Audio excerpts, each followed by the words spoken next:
नमस्कार दोस्तों, स्वागत है आपका मेरे यूट्यूब चैनल पर एक नए वीडियो के साथ। आज का वीडियो आप देख ही चुके होंगे, थंबनेल से समझ गए होंगे किन का रहेगा। आज का वीडियो हमारे आमेर के शासक मान सिंह से संबंधित रहेगा और मान सिंह से जितने भी फैक्ट जितने भी बनते हैं वो सब लेके आया हूँ। और आरपीएससी से संबंधित वो क्वेश्चन वाला वीडियो मैं अलग रखूँगा। आज सिर्फ आपको पढ़ाऊँगा, यानी थ्योरी आज जितनी होगी वो मैं आपको आज पढ़ाऊँगा। और 90% अगर मान सिंह से कोई क्वेश्चन बना तो यहाँ से बाहर नहीं जाएगा। मैंने सोर्स लिए ऑथेंटिक। पहली बात तो ऑथेंटिक मैं चुनता हूँ। ऑथेंटिक में आरबीएससी एनसीईआरटी बुक भी, उसके बाद हरिमोहन सक्सेना और गोपीनाथ शर्मा भी हो गए, गोपीनाथ शर्मा। और जैसे कॉलेज में बुकें चलती हैं वहाँ से, ये काफ़ी जगह से मैंने इकट्ठा करके वीडियो आपके लिए बनाया है। और गलती 100% तो नहीं का ही नोट्स मैंने तैयार किए। 1% अगर हो भी जाए तो हो जाती है, लेकिन अगर फिर भी वीडियो में कोई हो जाती है या बोलने में हो जाती है तो वीडियो चेक करके वापस सुधार करके नीचे कमेंट कर दिया जाएगा। आप निस्फिक्र होकर पढ़िए, एकदम शानदार। मैं ये नहीं कहता कि गलती नहीं होती, गलती हो जाती है, लेकिन मैं 100% एफर्ट लगाऊंगा आपके लिए। बस आप वीडियो पूरा देखना और वीडियो कैसा लगा ये लास्ट में कमेंट करके पूरा वीडियो सुनने के बाद बता देना, ठीक है। तो आज का हमारा टॉपिक रहेगा मान सिंह, आमेर के शासक और अकबर के समय के सबसे महत्वपूर्ण अगर कोई शासक है राजपूताना से अकबर के लिए तो वो है मान सिंह। सबसे बड़ा ओहदा था मान सिंह का। उसके बाद कहते हैं कि बीकानेर के जो राय सिंह है उनका रहता है, लेकिन मान सिंह ने जितना अकबर का सहयोग किया शायद उतना किसी राजपूत शासक ने नहीं किया। अकबर ने इनको फर्जंद तक की उपाधि दी थी, यानी बेटे तक की उपाधि दे डाली थी मान सिंह को। और 7,000 का मनसबदार, शायद राजपूताना के इतिहास में 7,000 का मनसबदार मान सिंह ही पहले व्यक्ति थे। उसके बाद एक अजीज कोका नाम के एक व्यक्ति और थे, उनको भी साथ में दिया था। लेकिन राजपूतों में अगर बात करें तो मान सिंह वो प्रथम व्यक्ति थे। तो आइए हम शुरुआत करते हैं मान सिंह से। सबसे पहले तो मैं आपको समझाऊंगा मैप के माध्यम से, उसके बाद नोट्स आपको प्रोवाइड, अभी मैं पहले तो हम ऐसे समझेंगे उसके बाद नोट से पढ़ाऊंगा। तो आइए शुरुआत करते हैं मान सिंह से। सबसे पहले छोटी छोटी बातें जो ध्यान रखने योग्य है कि मान सिंह का जन्म कब हुआ। 1550 ईस्वी में मोजामाबाद में। मात्र 12 वर्ष की आयु में ये मुगल सेवा में हाजिर हो गए थे, यानी 1562 के अंदर अकबर से प्रथम बार इनकी मुलाकात हुई। उसके बाद इनका रणथंबोर अभियान रहा था 1569 के अंदर। वहाँ पर सुरजनहाड़ा जो शासक थे उन्होंने संधि कर ली थी, तो इतना कुछ खास नहीं रहा था 1569 के अंदर। हाँ, 1572 में गुजरात अभियान के टाइम इनका युद्ध देखकर अकबर कायल हो गए थे। युद्ध के अंदर कहा जाता है कि इनके पिता भी साथ में थे, या वैसे रणथंबोर में भी साथ में थे, और गुजरात अभियान के समय भी भगवंत दास इनके साथ में थे। और जब भगवंत दास घायल होकर गिर गए थे तब मान सिंह को इतना गुस्सा आया था कि दोनों हाथों में तलवार लेकर इस तरह युद्ध किया था, इस प्रकार युद्ध किया था, चारों तरफ तबाही मचा दी थी इन्होंने युद्ध से। तो मान सिंह से अकबर इतने प्रभावित हुए थे कि आगे लमसम जितने अभियान हुए थे वहाँ पर मान सिंह को तो इन्होंने साथ में भेजा ही था। तो ये एक शानदार किस्सा रहा था। और गुजरात अभियान के बाद वापस जब ये आए थे तो प्रताप से भी इनकी मुलाकात होती है, यानी संधि प्रस्ताव लेकर ये जाते हैं प्रताप के पास। 1572 में ये मुलाकात होने के बाद दूसरे व्यक्ति के तौर पर जाते हैं ये। और गुजरात अभियान के समय ही लौटते समय डूंगरपुर के शासक आसकरण को भी ये पराजित करते हैं। उसके बाद आप सभी को ध्यान होगा हल्दी घाटी का युद्ध होता है, जो कई किताबों में 18 जून और कहीं 21 जून, ज़्यादा 21 जून को माना जाता है, लेकिन दोनों ऑप्शन तो आते भी नहीं है वैसे। 18 और 21 जून 1576 के अंदर युद्ध हुआ था हल्दी घाटी का। वो डिटेल में मैं आपको राणा प्रताप जब टॉपिक पढ़ाऊंगा वहाँ पर उस युद्ध के बारे में बात करूँगा। यहाँ पर मैं मान सिंह जो भारत में जितने महत्वपूर्ण योगदान रहा था और कौन से समय कहाँ की सूबेदारी रही थी, क्या क्या इनका रहा था, क्या इनका मतलब स्थापत्य कला में, वो मैं आपको बताऊंगा। उसके बाद इन्हें उत्तर पश्चिमी सीमा पर सूबेदार बनाया गया था 1581 से लेकर 1587 तक ये सूबेदार रहे थे उत्तर पश्चिम क्षेत्र के। वहाँ पर मान सिंह और मुराद को अकबर ने भेजा था। और काबुल के शासक मिर्जा हाकिम का इन्होंने 1585 के अंदर दमन किया था। यानी ऐसा आ जाता है काबुल विजय कब, 1585। बिहार का सूबेदार कब, 1587। उसके बाद बंगाल का कब 1554 में। इस प्रकार सीक्वेंस में पूछा जाता है कि कालक्रम के अनुसार बताइए कि मानसिक बारे में कौन सा कथन सत्य है। इस प्रकार क्वेश्चन बनते हैं। तो अब मैं मैप के माध्यम से आपको बताऊंगा आगे। हाँ, आप मैथ के माध्यम से अगर देखोगे तो आपको सीक्वेंस याद रह जाएगा। जैसे मान लो सर्वप्रथम ये यहाँ ऊपर आए थे, ये जैसे इस क्षेत्र में शुरुआती क्षेत्र में यहाँ पर आए थे। मान लो 1 नंबर लगा लो आप, ये काबुल वाला और ये यहाँ हो गया। उस टाइम ये भारत के अंदर ही था, तो यहाँ इन्होंने मिर्ज़ा हाकिम का दमन किया था। उसके बाद ये यहाँ बिहार आ गए थे बीच में, यानी यहाँ ये बिहार का रहा था, तो यहाँ से बिहार आए। बिहार के बाद ये उड़ीसा भी जाते, यानी बिहार के सूबादारी के टाइम ये उड़ीसा और फिर बंगाल। इस प्रकार इनका युद्ध अभियान रहता है। तो सर्वप्रथम यहाँ पर, फिर यहाँ पर, फिर यहाँ पर और फिर यहाँ पर। इस प्रकार आप याद रखना, और फिर सीधे यहाँ पर। इस प्रकार आपको याद रखना है। फिर ये दक्षिण में चले गए थे यहाँ पर। तो इस प्रकार अकबर के समय ये मान सिंह का रहा था। अब आगे मैं आपको बताता हूँ। हमारा ये बंगाल हो गया, यानी काबुल हो गया। काबुल विजय कब? काबुल विजय 1585 के अंदर। 1585 में काबुल विजय, यानी उत्तरी पश्चिमी जो ये क्षेत्र रहा था ना, यहाँ मान सिंह रहे थे 1581 से लेकर 1587 तक। कब? 1581 से लेकर 1587 तक। उसके बाद अगर हम बात करें तो आगे हम बात करें तो 1587 के अंदर, यानी 1587 के अंदर इनको सूबेदार बनाया गया था। कहाँ का? बिहार का। बिहार का सूबेदार कब बनाया गया था? 1587 के अंदर। हाँ, 1500, ये यहाँ पर बिहार है। यहाँ की सूबेदारी कब मिली थी? 1587 को। यहाँ अगर पूछा जाए शासक कौन थे, यानी बिहार के शासक कौन थे, तो यहाँ पूर्णमल थे, उनको पराजित किया था। और बिहार की सूबेदारी के समय ही इनके पिता भगवंत दास की मृत्यु हो गई थी, यानी 1589 के अंदर इनके पिता की मृत्यु हो गई थी। उस टाइम आमेर में जब राज्याभिषेक हुआ था तो अकबर ने इनको 5000 का मनसबदार बनाया था, ये बात। उसके बाद गिंदौर के राजा पूर्णमल को परास्त किया।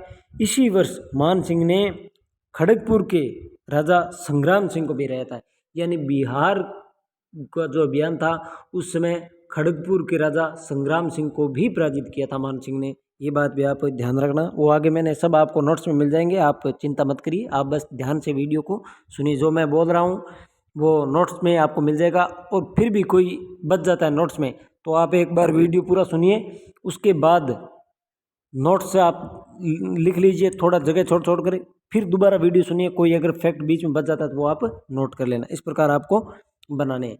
उसके बाद ये यहाँ पर 1587 में ये बिहार की सूबेदारी थी। उसी वक्त, यानी बिहार की सूबेदारी के टाइम ही ये यहाँ उड़ीसा विजय भी करते हैं, यानी उड़ीसा के कतलू खां पर, कतलू खां वहाँ के शासक होते हैं, वहाँ और उनके पुत्र नासिर खां पर आक्रमण करते हैं और 1592 में उड़ीसा विजय कर लेते हैं। और ये उड़ीसा विजय जब ये बिहार की सूबेदारी थी उसी वक्त ये करते हैं 1592 के अंदर।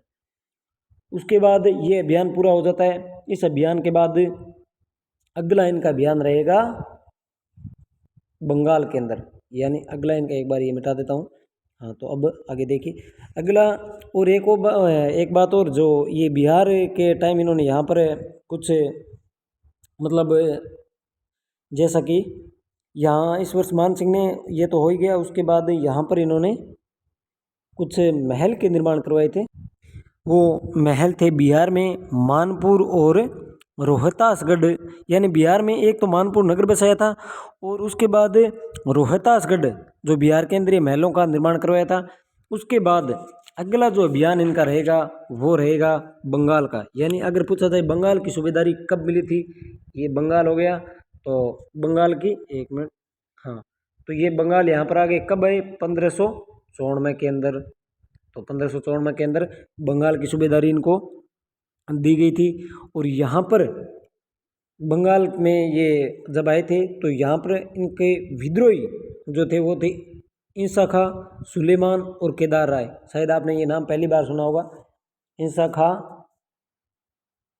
और सुलेमान, और एक व्यक्ति और थे, वो थे केदार राय। ये व्यक्ति थे, इनका दमन यहाँ पर मान सिंह ने किया था।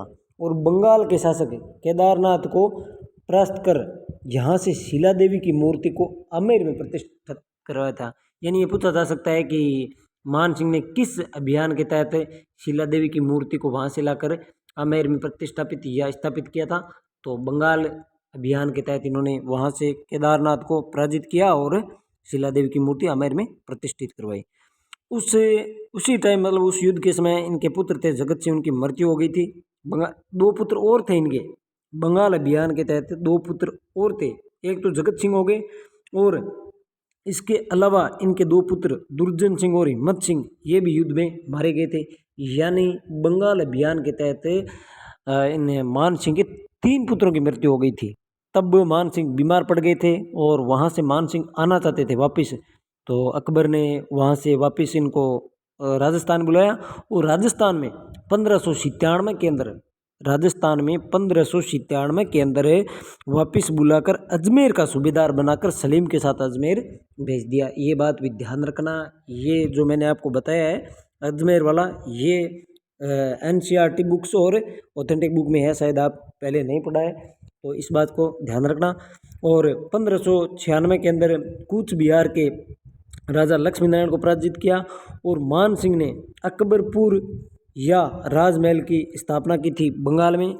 और जब इनके पुत्र की मृत्यु हो गई थी तो इनकी माता कनकावती ने इनकी स्मृति में आमेर में जगत शिरोमणि मंदिर का निर्माण करवाया था। ये बात भी आप ध्यान रखना। तो ये इस प्रकार मान सिंह का अभियान रहा था। तो अब आइए हम नोट्स से पढ़ेंगे और जो बच्चे कुछ हैं वो भी साथ में ले लेते हैं। हाँ, तो सबसे पहले मान सिंह का जन्म 1550, ये मैं आपको पढ़ा चुका हूँ, थोड़ा छोटा कर लेता हूँ इसको।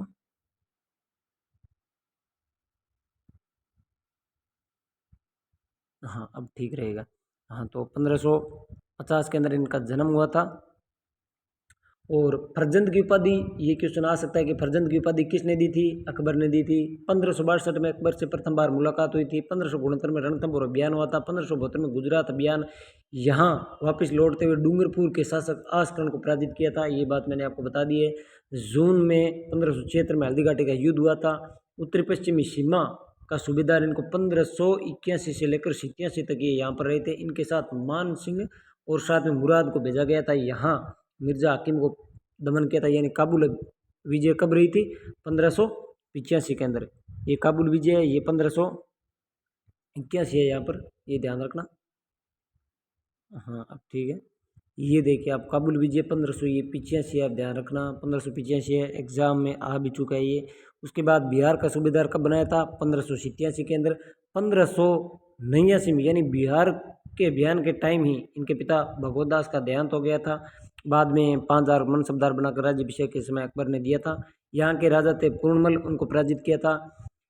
इसी वर्ष मान सिंह ने खड़गपुर के राजा संग्राम सिंह को पराजित किया था। यानी बिहार के टाइम में खड़गपुर के राजा संग्राम सिंह को भी पराजित किया था। ये शायद ये पहली बार आपने सुना होगा, आज आप देख लीजिए, ये ऑथेंटिक है, आप ऐसे मत समझना। और बिहार अभियान के समय ही उड़ीसा विजय 1592 में यहाँ पर कतलू खां थे और उनके पुत्र नासिर खां पर आक्रमण किया और यहाँ पर विजय प्राप्त की। कब? 1592 के अंदर। बिहार में मानपुर नगर बसाया और रोहतासगढ़ के महलों का निर्माण भी मान सिंह ने करवाया था। ये बात भी आप ध्यान रखना। अब आगे अगली स्लाइड में हम देखते हैं।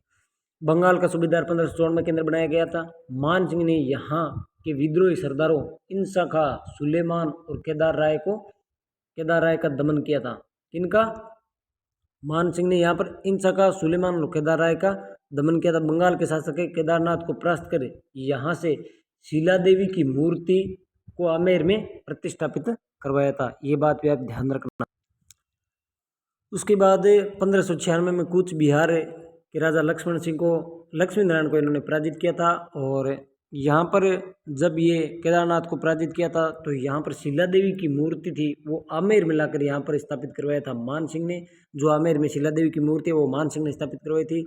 मान सिंह के पुत्र जगत सिंह की जब मृत्यु हो गई थी बंगाल अभियान के दौरान, तो इनकी माता कनकावती ने इनकी स्मृति में आमेर में जगत शिरोमणि मंदिर का निर्माण करवाया था। ये कन्फ्यूज रहता आता है, एक तो वो है जगत अंबिका, एक जगत शिरोमणि, ये अलग अलग है। जगत शिरोमणि ये आमेर के अंदर यानी जयपुर में है, जबकि वो जगत अंबिका वो उदयपुर के अंदर है।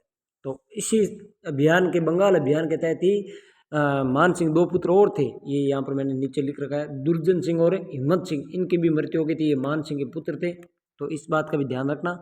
और उसके बाद मान सिंह ने बंगाल में अकबरपुर और राजमहल की स्थापना की थी।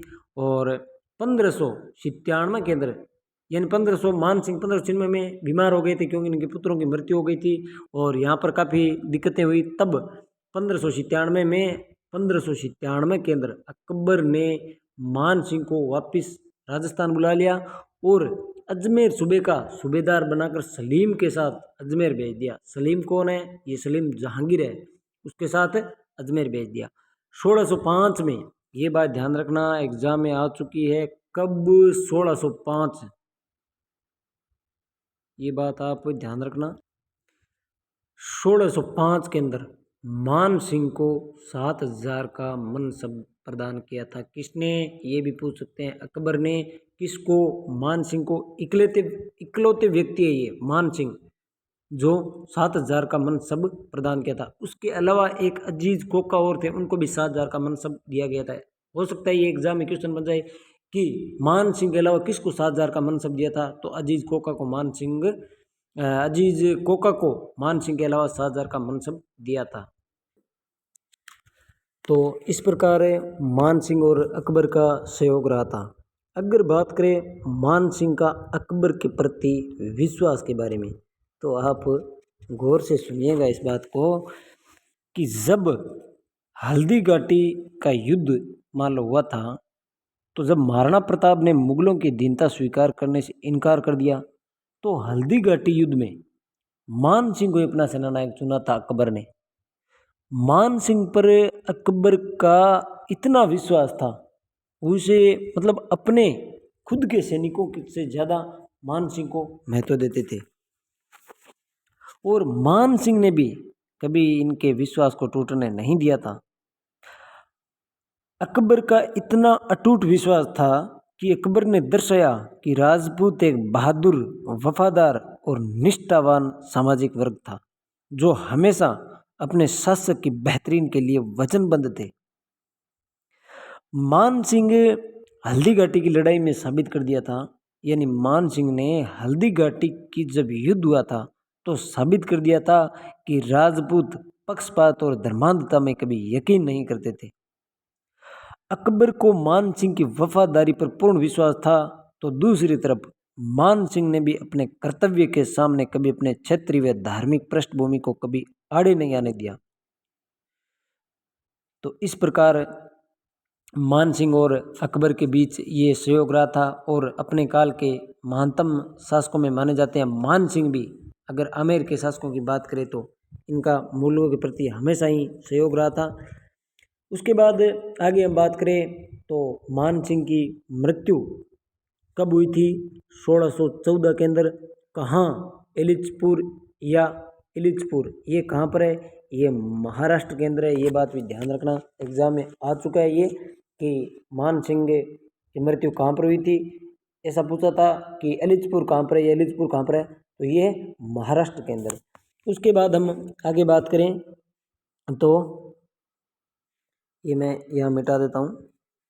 हाँ, उसके बाद हम बात करें तो मान सिंह के समय दरबारी कवि कौन थे? मान सिंह के समय दरबारी कवि कौन थे, तो उसके बारे में भी हम यहाँ पर बात कर लेते हैं। एक तो थे राय मुरारीदास, एक थे जगन्नाथ, एक दलपतराज, एक पुंडरीक विठल। ये पुंडरीक विठल है, आगे एक और आएंगे इसी नाम से मिलते जुलते हैं, वो मिर्जा राजा वहाँ पर जय सिंह या सवाई सिंह, वो वहाँ पर है, मैं आगे देख के बताऊँगा आपको। तो यहाँ पर थे पुंडरीक विठल, इन्होंने राग मजरी, राग चंद्रोदय, नृत्य निर्णय और रागमाला, ये किताबें लिखी थी इन्होंने। ये बात ध्यान रखना, ये रचना किन की है? पुंडरीक विठल की। कौन कौन सी? राग मंजरी, राग चंद्रोदय, नृत्य निर्णय और रागमाला। उसके अलावा राय मुरारीदास ने मान प्रकाश लिखी थी, एग्जाम में आ चुका है। जगन्नाथ ने मान सिंह कृति मुक्तावली लिखी थी, जबकि दलपत राज ने पत्र प्रशस्ति लिखी थी। अब ये ध्यान रखना, कंफ्यूज हो सकता है कि ये राय मुरारीदास ने कौन सी लिखी थी और जगन्नाथ यानी सबके नाथ, और वो सबसे मुक्त है, यानी मुक्त होते हैं, वो आज़ाद है, जगन्नाथ सबके नाथ, इस प्रकार आप मुक्तावली से याद रखना जगन्नाथ। और राय मुरारीदास ने लिखी थी मान प्रकाश। और दादू दयाल, ये इन्होंने एक वाणी की रचना की थी। ये किन के समय की थी, ऐसा क्वेश्चन आ सकता है, तो ये मान सिंह के समय इन्होंने रचना की थी। तो इस प्रकार ये मान सिंह का वीडियो था। उसके अलावा इन्होंने एक दो और भी निर्माण कराए थे, जैसे आमेर में भी निर्माण करवाया था, अजमेर में भी इन्होंने स्थापत्य कला का निर्माण करवाया था मान सिंह ने। और उसके बाद अब जो आगे रहेगा हमारा इनसे संबंधित मान सिंह से संबंधित क्वेश्चन भी मैं आपको हल करवाऊंगा, वो अगले वीडियो में रहेगा। यानी मान सिंह से संबंधित जितने भी एनसीईआरटी, आरबीएसई और ये ऑथेंटिक बुक से मैंने यहाँ पर आपको ये पूरा पढ़ा दिया। उसके अलावा अब एग्जाम में कौन कौन से क्वेश्चन आए हैं वो भी मैं डालूंगा, तो आपको पता लग जाएगा कि किस प्रकार से क्वेश्चन पूछे जाते हैं और कहाँ से क्वेश्चन पूछे जाते हैं। एक चीज़ और बता देता हूँ मैं आपको यहाँ पर, जैसे ये अगली स्लाइड ले लेता हूँ। हाँ, तो यहाँ पर एक बात ध्यान रखना, जैसे सीक्वेंस में पूछा जा सकता है कि सबसे पहले तो ये भी पूछ सकते हैं